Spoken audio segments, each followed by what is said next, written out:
Ang programang ito ay rated SPG. Striktong patnubay at gabay ng magulang ang kailangan. Maaaring may masiselang tema, lengguwahe, karahasan, sexual, horror o droga na hindi angkop sa mga bata. Narito ang ating storytelling o kwento sa apoy sa dugo. Hindi makapaniwala ngayon itong si Angel. Pagkatapos niyang ininom ang napakasarap na juice dito nga sa kanilang kusina, ito'y biglang nahilo at tila nawalan ito ng ulirat. At doon na pala magsisimula ang pag-iibang ugali nitong si Angel. Dahil yung mga gamot na pinapainom dapat kay Vanessa, doon ito pinainom kay Angel nitong si Vanessa mismo. Nakita nga natin na binuhusan ni Vanessa ng gamot ang juice na yon. Kinabukasan nagising itong si Angel. Tila may diferensya na konti sa kanyang pag-iisip. Ngunit mayroon pa siyang napakaraming kailangang gawin dahil nakikiusap nga si Sylvia sa kanya na magpatulong ito dahil marami siyang bisita na darating. Kaya naman habang nag-aasikaso itong si Angel, si Vanessa naman ay patuloy itong nagmamanman, patuloy itong nakikiramdam. Ngunit mayroon na namang ginawa itong si Vanessa. Naganap si Vanessa ng mga uod dito nga sa bakuran ng naturang mansyon at mayroon itong nakita. Kaya ang ginawa nitong si Angel ay naghihiwa ito ng mga prutas kagaya na lamang ng mangga. Ngunit nung akmang tumalikod itong si Angel dahil mayroon itong kukunin sa kabilang banda, kaagad pinuntahan nitong si Vanessa ang naturang mangga. Nilagyan niya ito ng uod lahat at ito'y kanyang iniwanan pagkatapos. Habang si Angel ay walang kamalay-malay na mayroon palang uod ang mangga na iyon.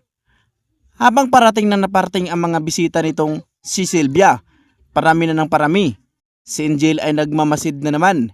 Andun sa taas, nakikiramdam. Sa pagkakataong ito ay dumating na ang mga bisita nitong si Sylvia, mga mayayaman. Dito kaagad sila nagkwentuhan, habang itong si Angel ay abalang-abala ito sa kakaasikaso. Nakahanda na ang kanilang inumin pagkain. Huling dinala ni Angel ay yung mangga. Dito kaagad inihain ni Angel ang naturang mangga. Paglapag ni Angel sa misa, kaagad niya itong binuksan. Dito nakita ni Angel ang sobrang daming uod. Kaya itong si Angel sa ngayon ay natataranta. Nagugulat ito ng husto. Hindi makapaniwala sa kanya nakita. Hawak-hawak ni Angel ang patalim. Sabay akmang hiwa-hiwain niya ang mga uod at sigaw ito ng sigaw. Dito napapasabi ang mga bisita nitong si Sylvia na parang nasisiraan nga daw ng bait si Angel. At sila ay nagkwentuhan habang pinagmamasdan lamang ni Vanessa itong si Angel na nakangiti, tahimik at palaging nakatayo.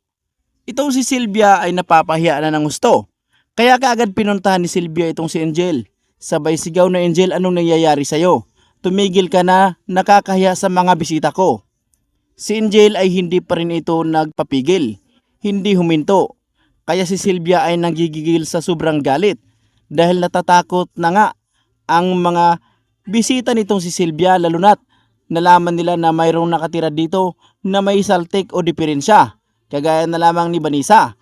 Ngunit sa ngayon si Angel palang akala ng mga bisita nitong si Sylvia, si Vanessa ay si Angel na yon. Kaya sila ay dumistansya ng konti. Sa galit nitong si Sylvia ay hindi niya napigilan ang kanyang sarili.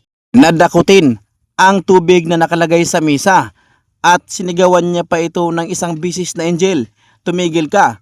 Ngunit ayaw nitong tumigil, kaya ang ginawa ni Sylvia, binuhusan niya ito ng maraming tubig.